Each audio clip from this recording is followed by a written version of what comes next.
Today we're going to be looking at the differences between your 5-inch gutter and your 6-inch gutter.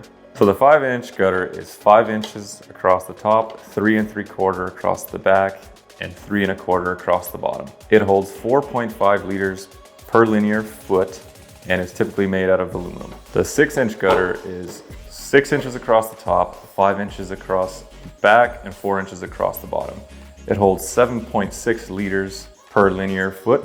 The good things about the 5-inch gutter, or reasons to install this one on your home, is it's really good for low slope shingle roofs. If you don't have a huge roof and not a lot of valleys, then the 5-inch gutter is going to be more than enough for your home. If you currently have 5-inch gutters on your house and they were working properly, maybe they're just old or they're leaking and you want to replace them, you're probably fine to go with this again.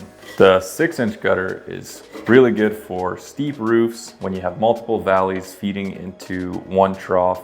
Anything steeper than say an 8-12, we would definitely recommend a 6-inch gutter. It's also really good for metal roofs. We definitely recommend this for a metal roof in any type of barn or shop or anything like that. Definitely would go with a 6-inch gutter.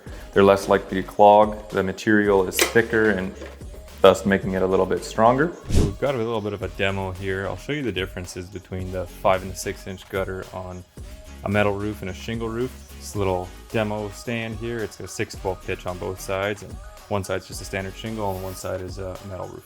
So we'll get some water on there and I'll show you guys the difference. So you can see that on the metal side it skips a little bit. Just the speed at which the water comes off of that makes all the difference.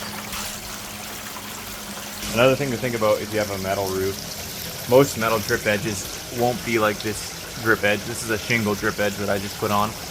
Most of the metal drip edges will come down quite a bit further, which will bring your gutter lower as well, which will make it easier to skip. So on a 5-inch gutter, it's very easy for water to skip over because the angle, and with the gutter being lower and smaller, it's a lot easier for it to overshoot. So yeah, we'll turn this up a little bit, see what happens.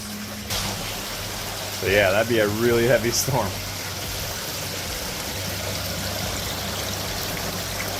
It's skipping it a little bit, not a whole lot. On the shingle side, we're fine. And on the metal, it's just skipping because it's hitting the screws. Another thing to take into consideration when choosing between your 5 and 6-inch gutter is how it's visually going to look on your house. The 6-inch gutter looks a lot better on a bigger fascia, and the 5-inch gutter looks a lot better on a smaller fascia. You don't want to put a 5-inch gutter on an 8-inch fascia board and 6-inch gutter on like a 5 or a smaller inch fascia board. So that's just another thing to take into consideration aside from how they function and how they perform. If you guys want to learn more, we have a ton of information on our website and more videos to come shortly. Hope this helps you, and we'll catch you in the next one.